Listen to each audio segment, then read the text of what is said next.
Good morning. We're not going to get much done today, but y'all come with us on our journey.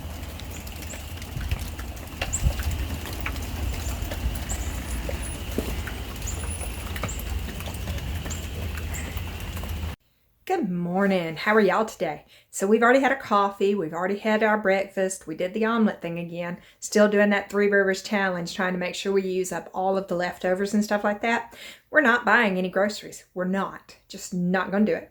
Now we have had to buy milk, eggs, bread, you know, the basics. And if we hold anything extra, like we did a campfire night, so we bought hot dogs and hamburger buns for that. But the actual purpose of this challenge is to make sure you use up all your old stuff, basically. It doesn't mean to use everything you have. It means to go through and make sure you're using up the older stuff that gets buried sometimes.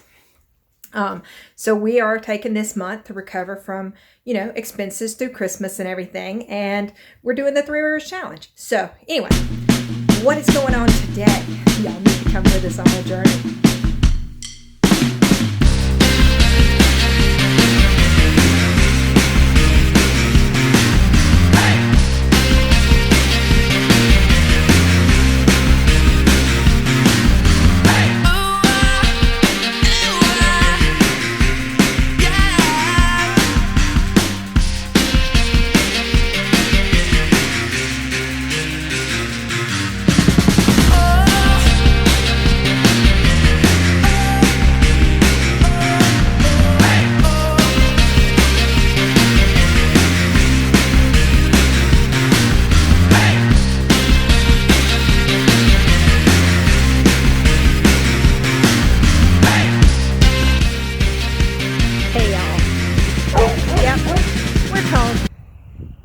It's probably not cold to most of y'all, but we're cold here in central Alabama. We are. We have a lot of people, of course, that's loving this weather down here, but they don't have to be out in it. So I just got finished feeding and watering the rabbits and chickens and everything and make sure the dogs were okay. But I thought, well, you know, I moved that greenhouse frame the other day and I didn't show you what it looks like and where it's going. We are waiting for warm weather, of course, to do anything else. All right, there it is. We got it set over. We got it up against the other greenhouse. We have taken down the netting in the back, but we have not took down this netting on the front or this makeshift doorway.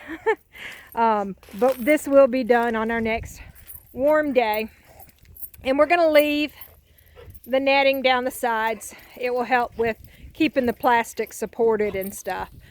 So there you go. We have made our 7 by 13 greenhouse into a 7 by 26.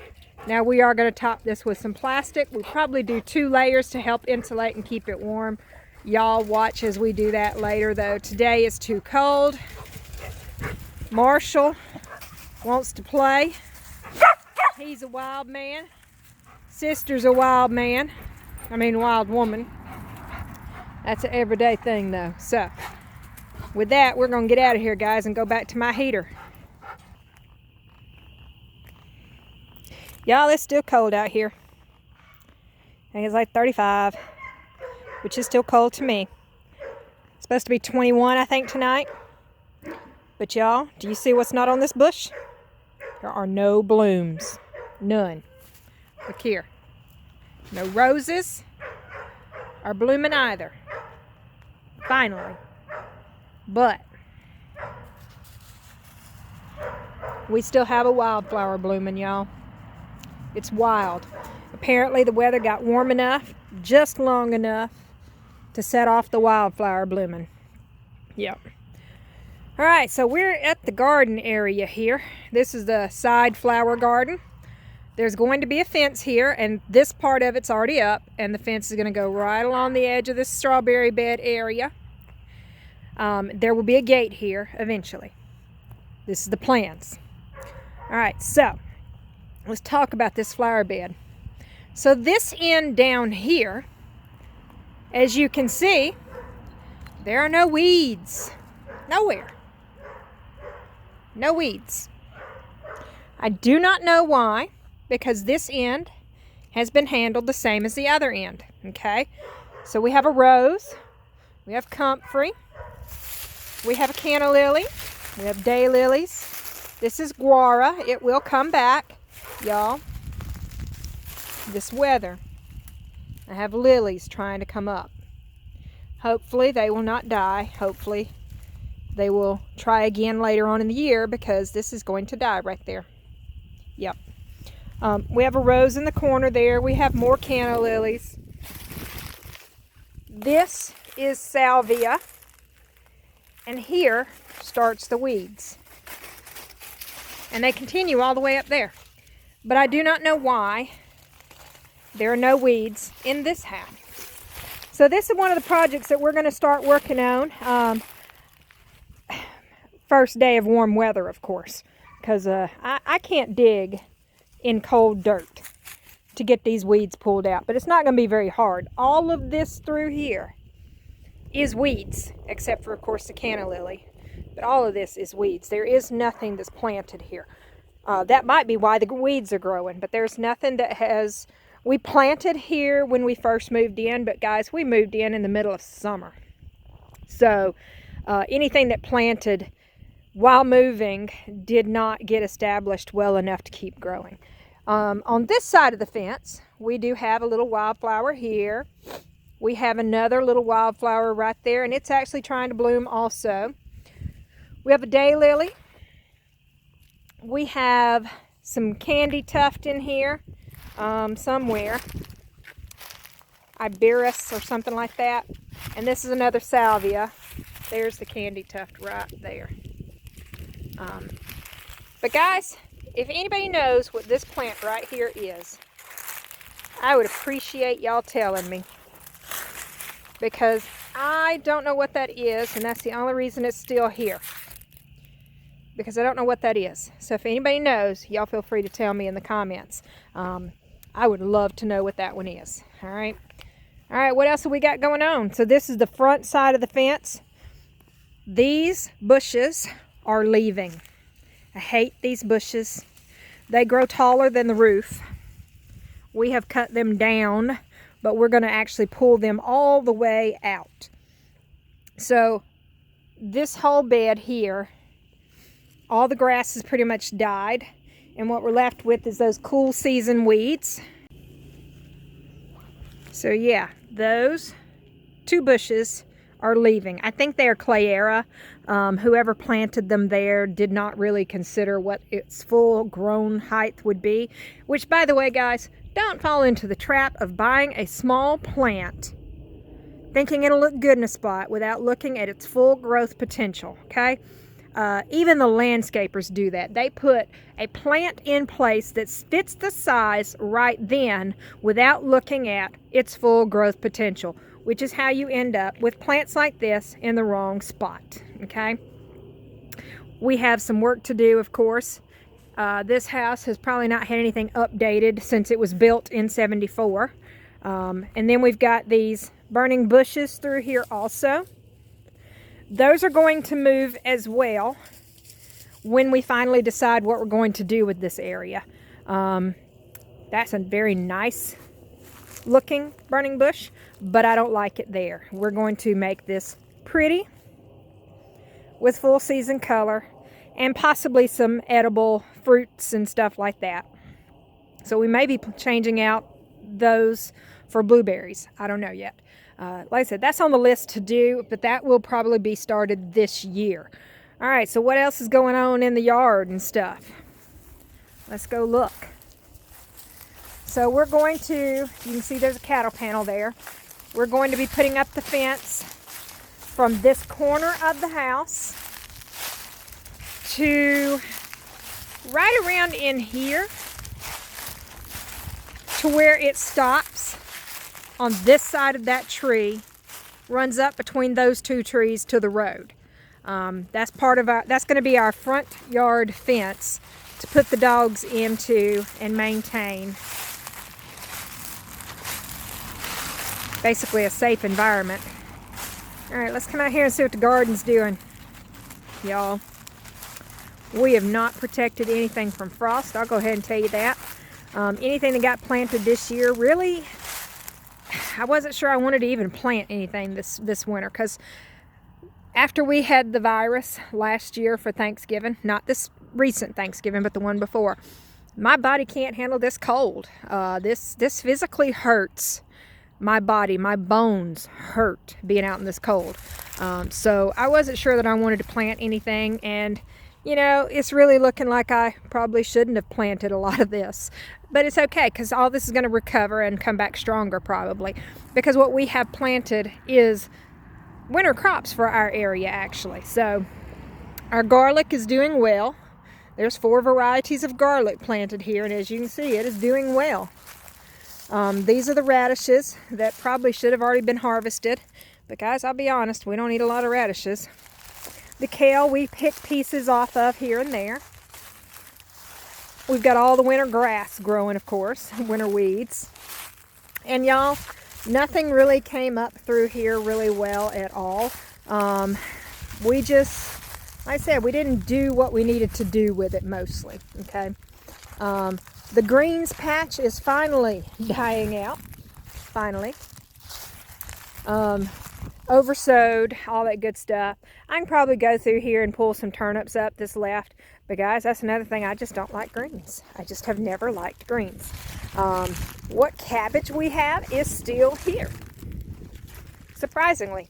The deer, though, are doing a doozy number on it. And then we have onions planted. So really and truly, we don't have anything that's, you know, really important planted. So don't hate me because my garden's not looking good yet. Come spring, it's going to look great.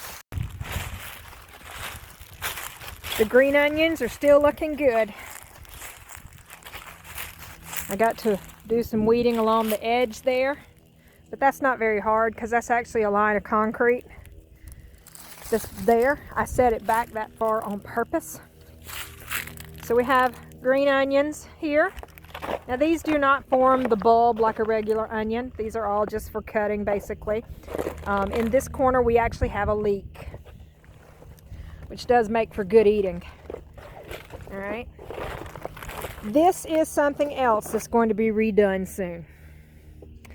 So with COVID, the herb garden has gotten out of hand. Now we have an echinacea in here. We have 2 rosemaries. This area right here is actually some St. John's wort there. There is sage, there's oregano, there's bee balm. There is a line of asparagus across the back along with the line of blackberries. Let me show you. As you can see, I got a lot of work to do because there's a tree in here even. Okay, so you can see that tall stem right there is one of the asparagus plants. So there's a line of asparagus all the way down, and there's a line of blackberries trellising along that fence. So come spring, all that's going to come back up, but there's also weeds under there. Yep, there's a lot of weeds. So we've got to get that took care of, and today it's just too cold for me. This is the entrance to my herb garden. This area here is supposed to be a seating area, and I just didn't get the stuff down to block the weeds soon enough. But that will be done this year. That'll probably be one of my winter projects, like I said, to get done. But we've got a lot of stuff in here. So we've got tarragon. This is stevia. It may come back next year. It's come back several years so far. We've got chamomile. We've got tarragon. We've got borage. We've got sage. More oregano. We've got lots of stuff in here. So it's very important that I get this cleaned up this year. All right, so we get asked what's up with the pink shed. This is my she shed. Yes, this property came with this building, and it was mostly already fitted out. This is my she shed. It is a wreck though. So yeah, just like everything else on this property, It's a work in progress. But those shelves were already there, complete with the cabinet, the opening, and this little closet over here. So we are working on straightening this all out because all of this stuff was in the greenhouse, which was going to be the farm store, until my daughter decided she wanted to live on site but not with us. So it became her house. Now this is the sewing area. Yes, we quilt, we sew, we can embroider, we can knit, we crochet, we do it all. But this building here is devoted to everything to do with fabric and yarn. Yes, yarn will go here. It was already fitted with power. However, there's no lights. So we bought a little shop light, plugged it in. It works for now. But we will be installing a light eventually. We will be building shelves along that back wall to where I can store fabric, because where's my fabric now? Well, some of it's here. Some of it's here. Some of it's here. Here. But the majority is in here. And guys, there are 3 sewing machines there. Those 3 need repair. There's 2 sewing machines here. Sewing machine here. Sewing machine there. There. And there. There's one down here too, but this one is not mine. We give sewing lessons. Yep, we give sewing lessons. So I have machines that people can use. And all of the ones I showed you, except for the ones in the closet, work. Yep. So this is the she shed, guys. We will show you an updated progress on it later. I've already done some work in here today because you at first couldn't even walk in here. But I took on a commission piece to do for somebody for a Comic-Con. So we will be working on that. And yes, of course it has a fire pit. That way I can sew with friends and then just take a break and, you know, hang out even. So this little area is fenced in. The chickens don't come in here. Well, I mean, they can, but they don't really come in here. But it will be landscaped slowly over time. All right. That's it for now on this. And yep, we have tractor parts over here. Y'all, this is about the only flattest ground out of the way that we have for hooking up tractors and stuff that's not out in the field. This is actually a good spot to park implements. So, yep. And that's the road.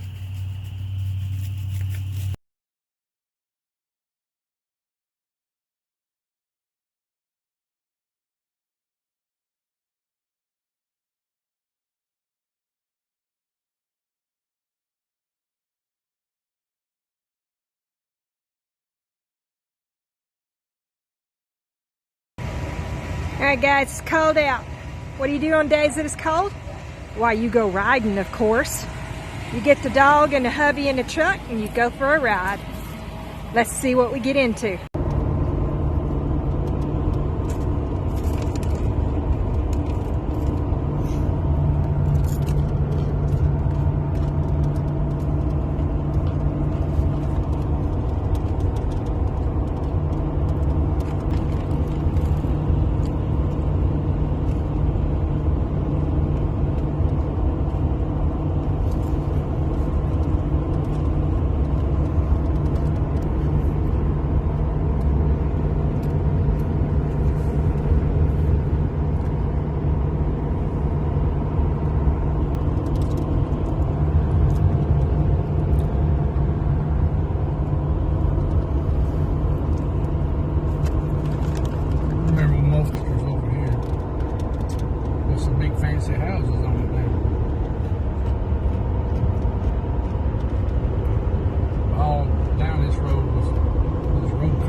scooting over.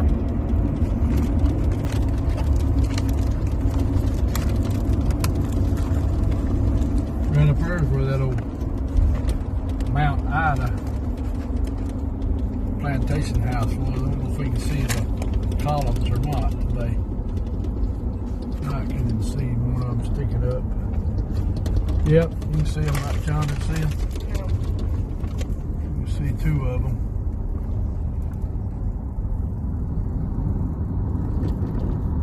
So that's Mount Ida plantation? Yeah, it burnt down. Got when it burnt down, 60s, 70s.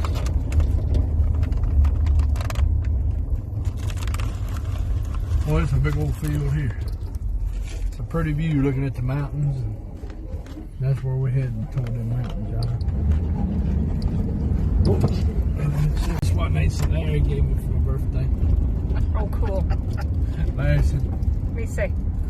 no Bigfoot.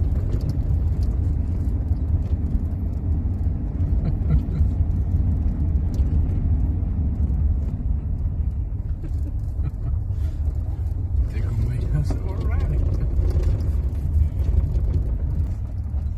But yeah, this is National Forest here. You can tell where it's been burnt.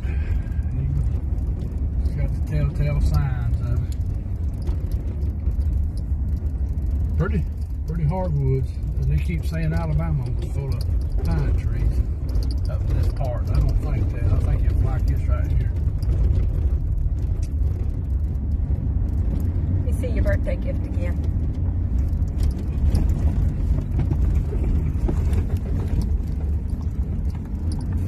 Thank you, sister, for your wet nose.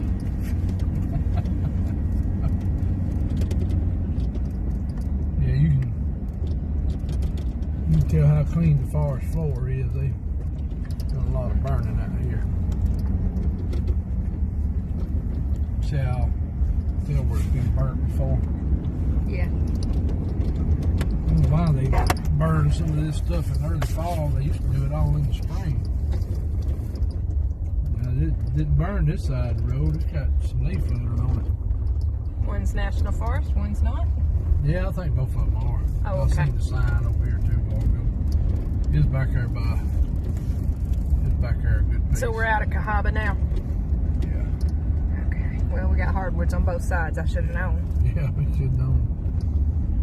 Yeah, I'm surprised they ain't come in here and done that thinning, that long leaf restoration act. Ooh, that ain't good. Did you see that? What? A log hanging on the power line. No, I didn't see it. We'll see it now. Yeah, that ain't good. I got it on the camera. That's another road that cuts through. Where's that cut through to? It comes out right down in there somewhere. I can't remember exactly where it comes out at. I think we'll come back by it here in a little bit where it comes out at. And y'all wonder why I have no sense of direction. Not sure. Comes out back down in there somewhere. I think it comes out back down there towards Sycamore on that second road in there, I think. Don't quote me on that. Y'all, Mark can find 17 to 20 different ways to get anywhere he's going. And he's determined to show me all 17 to 20 ways before he repeats one of them. So I have no clue how to get around most of the time because 17 to 20 different ways was put in my head. Right, well, it is what it is. It is what it is. You know, he was raised here. He pretty much raised himself on these mountain roads. There's another, I ain't never been up that road. I have no idea where it goes. And I'm a Georgia transplant. They ain't got a clue. But they had some trees down though, hadn't they? Yeah, that's a good, some good firewood right there. A little knotty in a couple spots. Yep. We need to get that license to where we can cut firewood again. Yeah, which we got. Well, we feast now planting that at the house anyway. When it comes cuts that red oak mamas. Yeah. I need to cut up those slabs. Start cutting them up.